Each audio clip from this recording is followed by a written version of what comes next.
Welcome to a story from the wild, untamed days of ancient Israel, a time when the people were fighting to survive in a land full of enemies and chaos. We're diving into the book of Judges, chapter 4, verses 1 to 22, to uncover a tale that's equal parts gritty and surprising.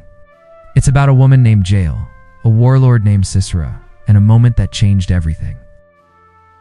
This is Jael and Sisera, a story of courage, cunning, and an unexpected hero. Buckle up, it's a wild one. Let's get started. Our story begins with the Israelites in a tough spot. They've been turning away from God, doing their own thing, and now they're paying the price. For 20 years, they've been oppressed by a powerful Canaanite king named Jabin, who rules from the city of Hazor. His top general, Sisera, is the real muscle behind the throne. Sisera commands an army with 900 iron chariots. Think of them as the tanks of the ancient world. These chariots are terrifying, rolling over anyone in their path. Sisera has been using them to crush the Israelites, making their lives miserable. The people are desperate, so they cry out to God for help. God listens. He raises up 2 leaders to save them: Deborah, a prophetess and judge, and Barak, a military commander. Deborah's wise, bold, and speaks for God. She tells Barak, God's got a plan. Take 10,000 men and face Sisera's army at Mount Tabor. God will deliver them into your hands. Barak's hesitant. He's like, I'll go, but only if you come with me. Deborah agrees, but warns him, the victory won't be yours. God will give Sisera to a woman. That's our first clue. Something big is coming. So, Barak gathers his 10,000 men and heads to Mount Tabor. Sisera hears about it and rolls out with his chariots, ready to crush this rebellion. The odds look bad for Israel's spears and swords against iron war machines. No contest. But God's got a surprise. As the battle starts, a massive rainstorm hits. The ground turns to mud, and those heavy chariots get stuck, useless. Barak's men charge down the mountain, and the Canaanite army panics. It's chaos, soldiers running, chariots sinking, and Sisera's army falling apart. The Bible says God routed Sisera's forces that day. Barak's men win a huge victory, and Sisera, he knows he's in trouble. He jumps off his chariot and runs for his life. Here's where the story zeroes in on Sisera. On the run, alone, desperate to escape Barak's pursuit, he heads toward a place he thinks is safe. The tents of Heber, the Kenite. Now, the Kenites are a nomadic group, not part of Israel, but not exactly Canaanites either. Heber's family has a peace deal with King Jabin, so Sisera figures he can hide out there. He's probably thinking, I just need a place to catch my breath, and I'll be fine. He stumbles up to a tent, sweaty, out of breath, armor clanking. Out comes Jael, Heber's wife. She's calm, confident, and sees this panicked general at her doorstep. Come in, my lord, she says, all polite. Don't be afraid. Sisera's relieved. He steps inside, thinking he's found a safe haven. Jael's hospitality is on point. She gives him a blanket to rest, and when he asks for water, she goes one better and brings him milk. Warm, soothing milk, probably from a goat skin. Sisera's exhausted and he starts to relax. He tells Jael, stand at the tent door. If anyone asks, say no one's here.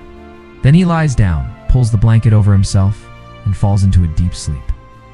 Now, Jael's moment comes. She looks at Sisera, snoring under that blanket, completely vulnerable. The Bible doesn't tell us exactly what she's thinking, but we know she makes a choice. This isn't just about hospitality anymore. Sisera's a brutal warlord who's been terrorizing her neighbors, the Israelites, for years. She's heard stories of his cruelty. Maybe she knows God's on Israel's side today. Whatever's going through her head, Jael decides to act. She grabs a tent peg, a sharp, sturdy stake used to hold down tent sand.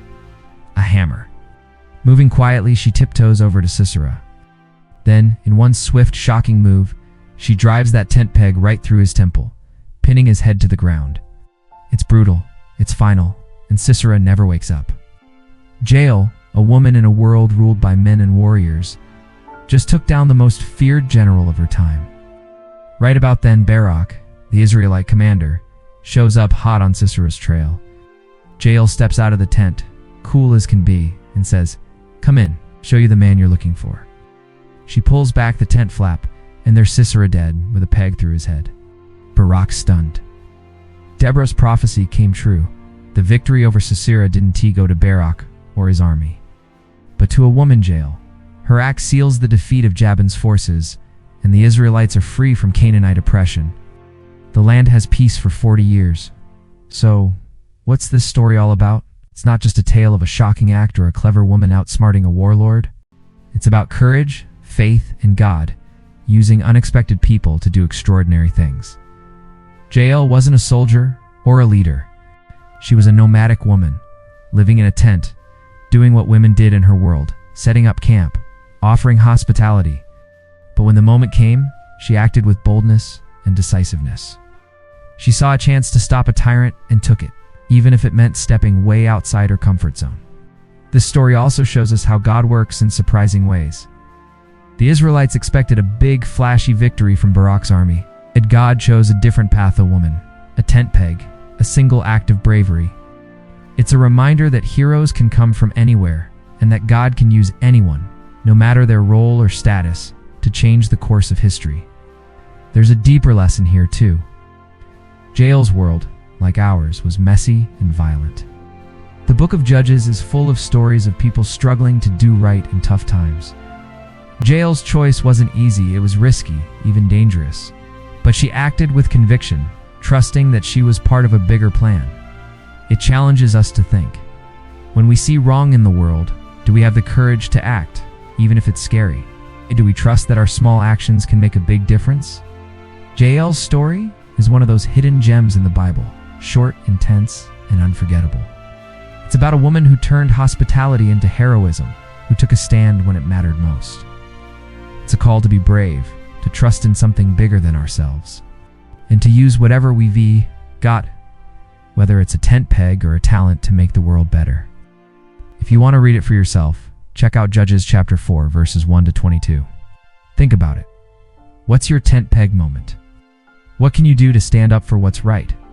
Thanks for joining me on this epic journey through the Bible.